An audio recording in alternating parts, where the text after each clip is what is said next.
Good morning po. Ayan, marami kong ipakikita sa inyo na naman. Kita nyo, ayan, ng mga inawakan ko, nakita nyo, pulang-pula yon. Ang tawag doon, lapu-lapu. Ayan, nakita nyo, nandito ako sa market tree. Ito yung tinatawag na market tree. Tapos, ito po yung mga lobster nila. Hindi pa nga po ako nagagandahan dyan, may mas maganda dyan. Ito naman yung mga batik na lapu-lapu. Napakaganda po talaga ng mga batik na lapu-lapu eh. Dito makikita nyo lahat ng klase ng isda, magaganda. Puros magaganda. Wala kayong hanapin na wala rito. Kaya kung gusto ninyo, ito ho hindi lang hanap buhay.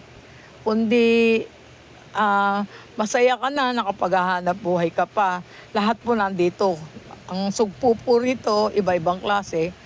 May small, medium, may big. Ayan. Para kung gusto nyong maghanda o di kaya ay maghanap buhay ng hipon o isda, ay subukan yung kontakin ako. At kayo ay sasamahan ko bilang tulong sa inyo. Sasamahan ko kayo rito. Para makita nyo naman kung ano yung hanap buhay namin. Ito yung hanap buhay kong dati eh. Kaya nga lang po ngayon di na ako naghahanap buhay dahil nagkasakit ako. Ito po ang market rin na to. Dito ang hanguan ng mga biyahero, biyahera. Ayan, nakita nyo, hinihipo ko yung mga sugpo. Hindi nga po gaano kalakihan yan eh. Yan ang tinatawag na bullet, yung medyo maliit-liit na sugpo. Ayan, nakikita nyo ba? Nakikita ko sa inyo para malaman nyo na dito pala marami. Hindi lang po yan pag marami pong isda. Dito lahat dating makikita nyo. Pagka sa isang beses at dumating lahat, hindi lang ito ang pakikita ko sa inyo. Makikita nyo rin ang napakaraming iba't ibang klase ng isda. Dito nyo makikita yung mga hindi nyo nakikita sa palengke. Kasi yung mga palengke, yan. Dito rin galing yan eh. Dito bumibili yan eh. Tapos pagdating dyan sa palengke, siyempre, laki na ng patong niyan. Siyempre, ay biruin nyo naman, ang laki ng gastos. Lalo ngayon, ang mahal-mahal ng krudo. Tsaka gasolina. O saan ka pa po. Ayan, nakikita nyo naman, di ba?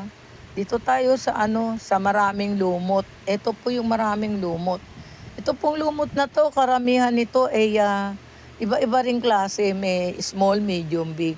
Yung tinatawag nilang 2, 5, 8. Yung 8 yung tinatawag na small. Yung 2 naman, ayon yung medyo medium. Yung isahan, big. Kaya pinakikita ko sa inyo, pwede nyo orderin. Ayan po, ayan. Nakita nyo, dito naman po tayo. Ito po yung may mga talakitok dito. Pulang lapu-lapong pula, talakitok. Ayan po. Naipakita ko na sa inyong lahat, diba? O ngayon, huwag niyo kalilimutang i-subscribe ang aking YouTube channel. I love you sa inyong lahat. Maraming salamat. Bye.